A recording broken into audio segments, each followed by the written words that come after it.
잔금 해제 시간입니다. 일단 잔금 해제보다 무장 해제가 먼저 필요한 시점입니다. 중동 리스크 고조되고 있고요. 국채금리 계속 올라가고 있습니다. 시장 그 압박을 받아가고 있는데요. 지금 코스피 코스닥 도합해서 한 180여 개 종목을 제외하고 모두 떨어지고 있습니다. 이 시장 어떻게 헤쳐나갈지 오늘 유영아 과장님과 이야기 풀어가겠습니다. 어서 오세요. 안녕하세요. 네, 머니맵 통해서 현재 시장 분위기 보겠습니다. 시가총액 1위권부터 50위권 내에서 오르는 종목이 한 3종목 정도밖에 되지 않습니다. 30위권 내로 봤을 때는 삼성생명, 삼성화재 이쪽만 버텨주는 형국이고요. 오늘 관건이었던 삼성전자의 수급 쪽 외국인의 금액 기준 매도 1위로 나오면서 지금 삼성전자 한 2% 정도 빠지고 있고요. SK하이닉스 마찬가지입니다. 테슬라 급락 영향에서 자유로울 수 없겠죠. 그리고 바이든의 힘이 약해진다면 친환경 쪽도 당연 부담일 겁니다. 그러면서 2차 전지 쪽 오늘 전반적으로 부진하고요. 고금리 이슈 속에 성장주 단도 같이 밀리네요. 오늘은 하락의 이유를 붙이기가 민망할 정도로 다소가 떨어집니다. 자, 어떻게 바라봐야 될지 전략 챙기겠습니다. 2007년 이후 최고치 미국의 10년물 국채금리가 5%를 넘어섰습니다. 이 금리의 무게가 너무 무거운데 어떻게 봐야 될까요? 네, 최근에 이제 시장이 하락을 했었고, 그래도 코스닥 기준으로 해서 800포인트대를 지켜냈었는데, 어제 그 800포인트대를 깨는 움직임이 나왔죠. 근데 저는 기존의 하락과 어제의 하락은 조금 성격이 다르다라고 생각하고 있고요. 실제로 어제 최근 들어서 2년물이든 10년물이든 국채금리가 박스권을 뚫고 올라가는 그 전고점을 상회하는 상승이 있었는데, 저는 어제 이스라엘 전쟁을 바이든 대통령이 지원한다라는 이슈, 이것으로 촉발된 금리 발작이라고 생각하고 있고요. 쉽게 말해서 기존에 이미 우리는 전쟁이라는 그 아래 있었죠. 우크라이나, 러시아 전쟁이 있었는데 거기에다가 미국은 지원을 하고 있었고, 사실 그것이 아니더라도 미국은 재정 적자가 심각해서 채권 발행을 하면서 계속 채권의 수급을 악화시키면서 채권 금리를 올리고 있었는데, 여기다가 사실은 이스라엘 전쟁이 빨리 마무리가 됐다면 모를 텐데 여기 지원을 하겠다라고 했잖아요. 결국에는 재정 지출 확대가 예상이 되고 결국에 채권 더 찍어내겠네.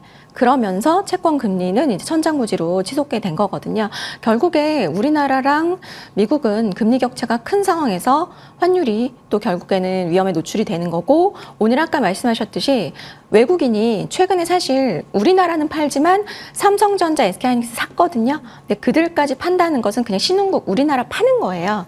그러니까 아까 말씀드렸듯이 이거 채권 금리 여기가 끝이 아니구나 라는 것에 제가 볼 때는 하나의 현상이고, 결국에는 채권 금리가 올라가고 물가가 올라가고 그러면 성장률이 당연히 떨어지겠잖아요. 그러면 가장 주식시장에서 싫어하는 거, 그 그림자가 드리운 거예요. 스태그플레이션.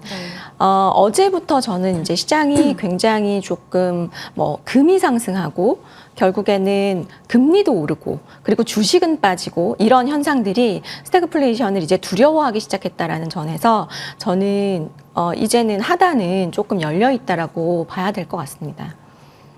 걱정스럽네요. 하지만 언제까지 내리는 날도 없고요. 언제까지 오르는 날도 없습니다. 분명히 바닥은 있을 것이고 그때까지 어떤 전략으로 포트를 정비해 가는가가 중요해 보입니다. 이제 수급 방향 속에서 종목들에 대한 이야기 풀어가겠습니다. 저희가 사모펀드 연기금 수급 한 주간 어떻게 흘러갔는가를 짚고 있는데 최근 들어 기관 수급 종목들이 그래도 그나마 잘 버팁니다. 그리고 사모펀드나 연기금 측에서는 요즘 화장품을 좀 많이 보더라고요. 네. 개인 투자자분들은 시장 안 좋으면은 그 현금이라는 종목이 있기 때문에 버틸 수 있는데, 기관 투자자는 이 남의 돈을 운용하는 사람들이기 때문에 현금으로 가지고 있을 수가 없습니다. 그렇기 때문에 어떻게 해서든지 시장에 가장 좋아하는, 그나마 시장이 좋아할 수 있고 또 3분기 실적이 나올 수 있는 쪽으로 지금 수급을 집중시키고 있는데, 압축해서 말씀드리면 역시나 화장품, 반도체예요.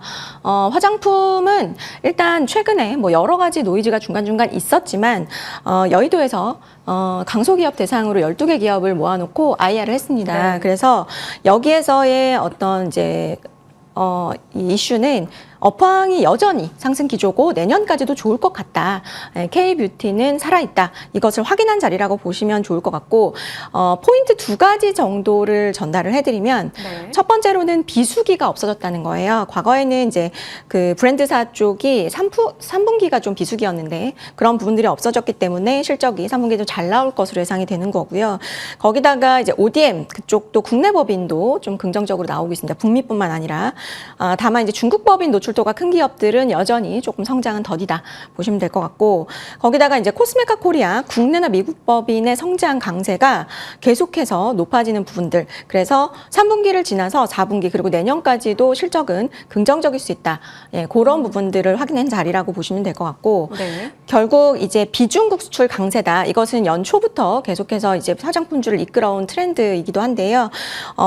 브랜드사 쪽의 실적 강세, 그 다음에 이제 국내, 일본, 그다음에 북미까지 이어지는 어떤 실적 호조들 계속해서 아마 이어갈 것으로 예상이 되고 일본 쪽이 상당히 좋습니다. 일본 쪽 수요가 좋은데 2Q보다 3Q가 플랫하거나 최소한 늘어나는 쪽으로 전망되는 기업들이 업황이 나아지는 기업들 많이 나오고 있기 때문에 4Q는 또 더 기대를 해볼 수 있는 부분이고 그러다 보면 이제 클리오나 VT 뭐 이런 쪽에 의미 있는 실적 상승 기대해 볼 수 있을 것 같아요. 네.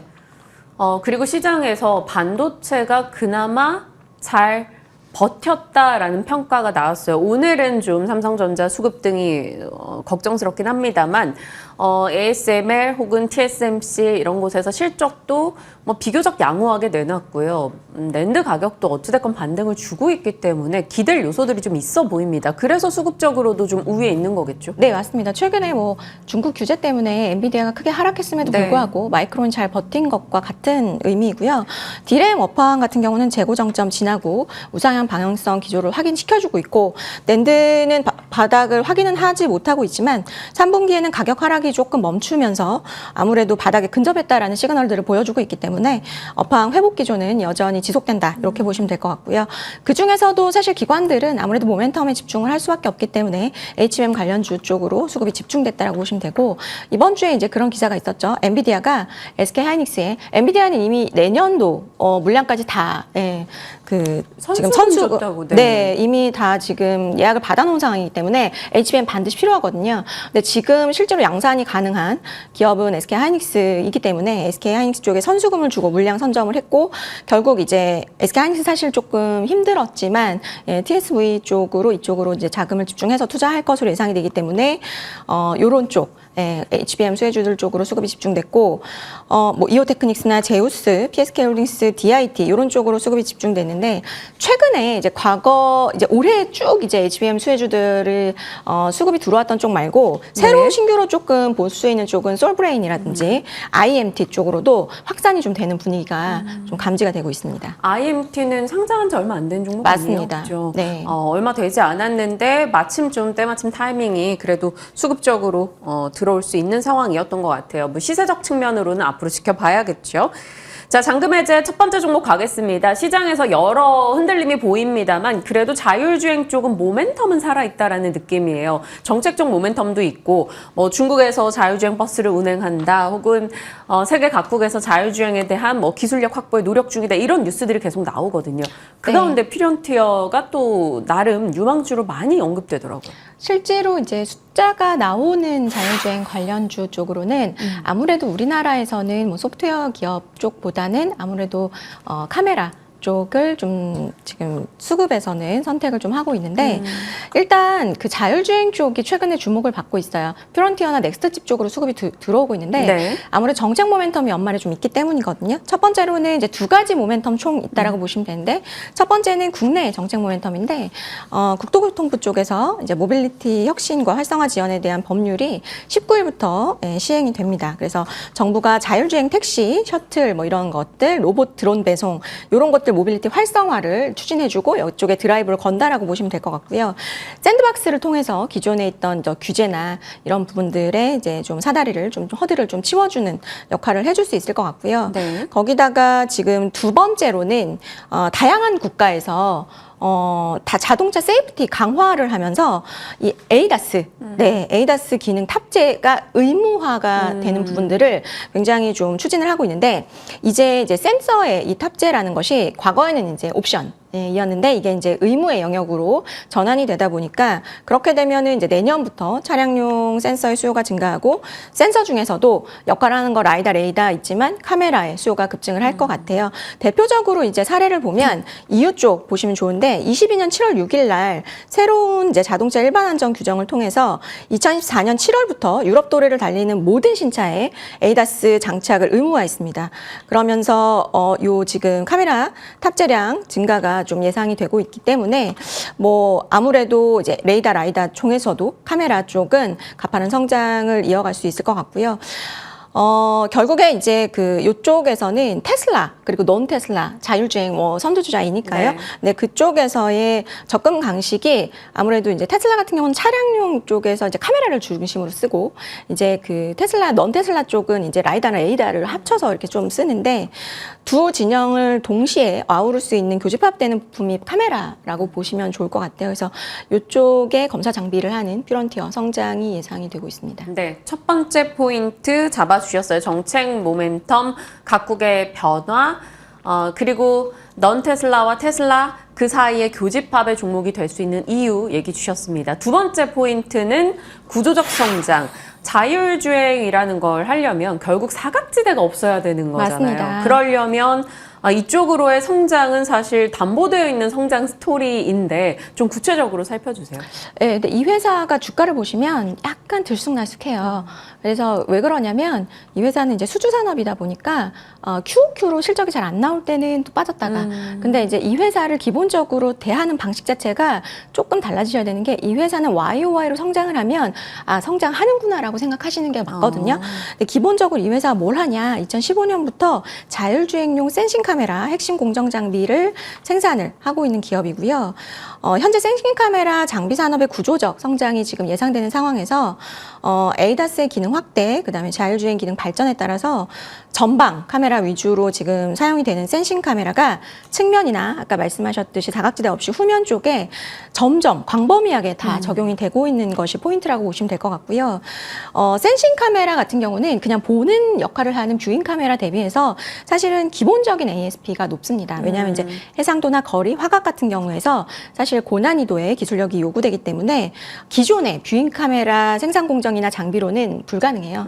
그렇기 때문에 이 회사 같은 경우는 연간 10건 정도의 신기종 센싱 카메라를 샘플 같은 것들 제작 지원하기도 하고 뭐 이런 부분들의 레퍼런스를 워낙 잘 가지고 있기 때문에 해당 영역에서의 구조적 성장이 예상이 되는 상황에서 탑픽으로 볼 수 있을 것 같고요. 네. 뭐 지금 이 회사 전체 매출 중에서 국내 카메라 모듈 업체를 통해서 이제 북미 쪽 최대 그 전기차 업체로 공급되는 물량이 85% 정도 되는데 지금 우리나라 OEM 쪽으로도 지금 1차 협력사 선정이 됐거든요. 네. 그렇기 때문에 넌 테슬라 쪽으로도 매출 확대가 기대가 된다라고 보시면 되고 마지막 포인트는 이제 라이다향 장비 개발 진행하고 있는 점도 좀 포인트로 보시면 좋을 것 같습니다. 충돌 방지나 뭐 운전자의 상태까지 좀 감지를 해야 되기 때문에 뷰잉 카메라보다 센싱 카메라가 그렇죠. 네. 훨씬 더 이제 단가적 측면에서도 높다라는 점을 살펴주셨고요.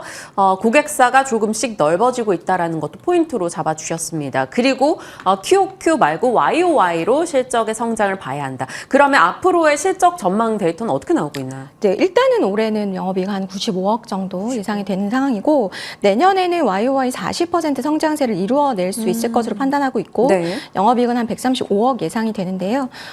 저는 뭐 일단 멀티플이 상당히 좀 긍정적으로 줄 수 있는 기업이라고 볼 수 있기 때문에 목표가는 4만 원, 손절가는 29,500원 제시를 해드리도록 하겠습니다.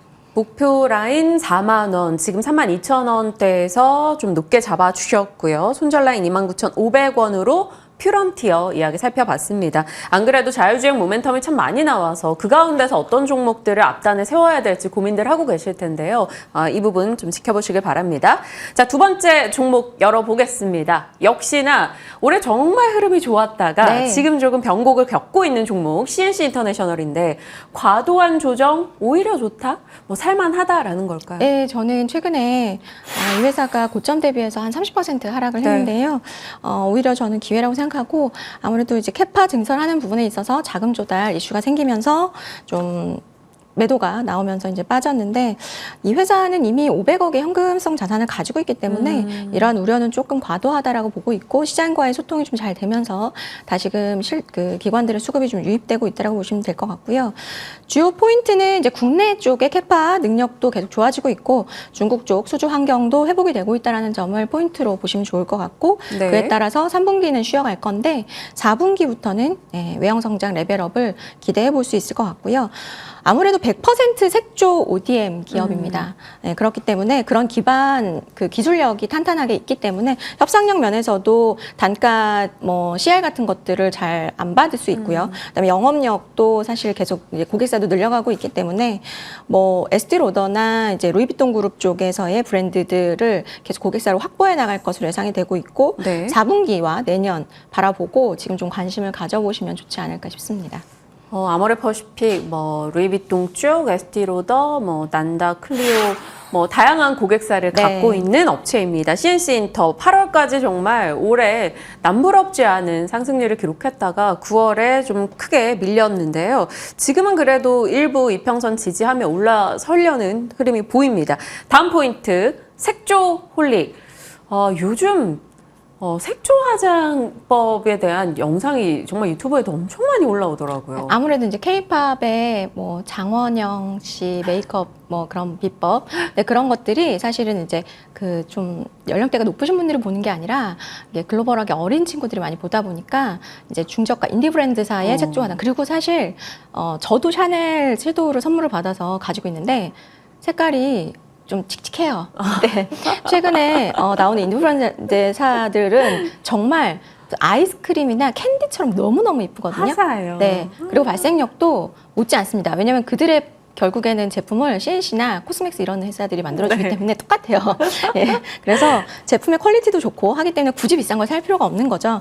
그렇기 때문에 시장에서는 최근에 이제 아무래도 이제 오해가 거치고 나서는 기관들이 좀 매수를 적극적으로 수급 유입하고 있는 상황이고요. 3분기는 뭐 시장의 컨센보다는 조금 하회할 수 있을 것 같아요. 근데 쉬어가는 타임이라고 보고 이미 이제 주가 조정에 그런 것들은 좀 반영이 됐다라고 보고 있고요. 올해 연간 실적은 여전히 YOY로 성장을 할 것으로 예상이 되기 때문에 올해 연결 매출로는 한 68% YOY 성장, 네. 영업이익은 거의 100% 성장 예상이 되거든요. 그리고 뭐 내년에도 마찬가지로 이런 인디 브랜드의 열풍은 계속 될 것으로 판단이 되기 때문에 네. 제가 볼 때는 내년도 또 어떤 유망주로도 계속 좀 보실만 하지 않을까 싶습니다. 내년도 실적 전망은 어떻게 좀 가져가면 좋을까요? 내년도는 여전히 저는 성장은 꺾이지 않을 것으로 판단이 되고요. 뭐 올해만큼의 성장까지는 아니더라도 근데 제가 볼 때는 이제 아까 말씀드렸던 신규 고객사의 확보가 결국에 내년 성장의 관건이 될 수 있을 것 같고요. 아까 말씀드렸듯이 결국에는 왜 무리를 해서 캐파를 확장을 할까를 생각해 본다면 업황이 안 좋은데 무리해서 캐파 확장하지는 않겠죠. 결국에는 이제 고객 확보도 될 것으로 예상이 되고 하기 때문에 그만큼의 성장을 예상해 볼 수 있을 것 같고요. 기본적으로 가성비 소비는 전 내년에도 계속 이어질 것 같아요. 그래서 좀 긍정적으로 볼 수 있을 것 같고 그래서 목표가는 한 7만 원 정도, 손절가는 한 5만 원 정도 제시를 해드리도록 하겠습니다. 손절 라인도 생각보다 넉넉하게 주셨습니다. 5만 원 라인 잡아주셨고 목표가 7만 원. CNC 인터 최근 그래도 시장 대비는 선전하고 있는 종목입니다. 물론 9월의 하락은 뼈아팠지만요. 어떤 포인트로 접근해야 되는지 살펴주셨는데요. 오늘의 두 종목 저희 추이 지켜보면서 계속 AS 해나가도록 하겠습니다. 자, 오늘 유영화 과장님과 시장 그리고 종목에 대한 이야기 풀어봤습니다. 고맙습니다. 감사합니다.